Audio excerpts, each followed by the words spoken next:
in the end, all that matters is God and people. A few years ago, I was doing student ministry, and I got to work alongside this guy who was one of my volunteers who truly understood that every second of every day is an opportunity to invest into those areas of relationships, both with God and with people. And I got to see this guy operate his life, how he chose to spend his time, how he chose to spend his money. And he was very careful and calculated, always looking to invest in his relationship with God and his relationship with others. He took this kid who was at the time a freshman. This kid grew up in a single parent home. His mom worked super hard to provide the life that she wanted her son to have.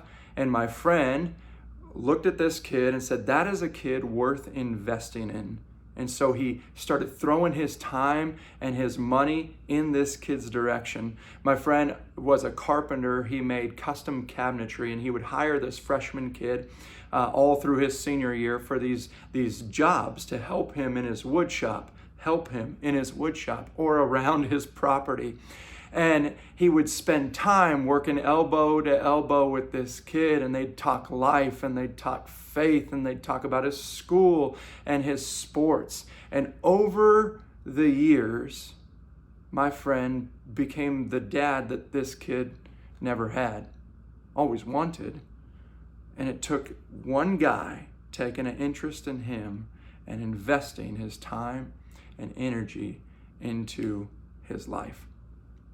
In 1 Timothy 6, verses 18 and 19, Paul writes this young church leader, Timothy, and encourages him with these words. It says this: "Command them to do good, to be rich in good deeds, and to be generous and willing to share. In this way, they will lay up treasures for themselves as a firm foundation for the coming age, so that they may take hold of the life that is truly life."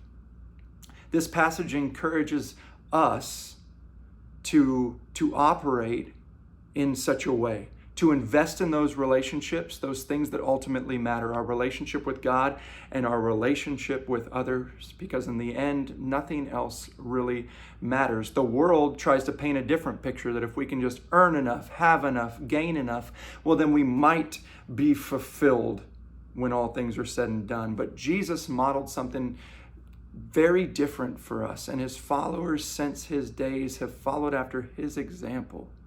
He was always available to others. He was willing to share of what he'd received from his Father and pour it out. And we're called to do the same, because as we invest our time and energy and money into what ultimately matters, we're reminded of what true treasure really looks like. Paul also writes this in Philippians 3:8. It says, "I count everything as loss because of the surpassing worth of knowing Christ Jesus, my Lord."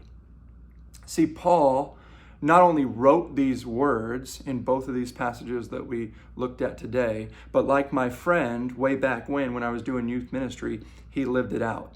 The first passage that we looked at is Paul writing a letter to a young pastor, a pastor that Paul saw, acknowledged, poured his time and energy into as he is making him the leader of this church. He was there when he was baptized, and he's writing this letter of encouragement to him to be the man that Jesus has called him to be the leader that he is equipped to be, not because of anything that he has done, but because of everything that has been done in and through him, because of the workings of God. So my question to you, much like to myself today, is who are you investing in? Man, if you're hearing this and you're like, man, there's somebody that has invested into me, well, I also challenge you to pick up a phone and thank them for their investment. My friends, if this was helpful, hit a like, share it with somebody, and I'll see you next time around. Bye.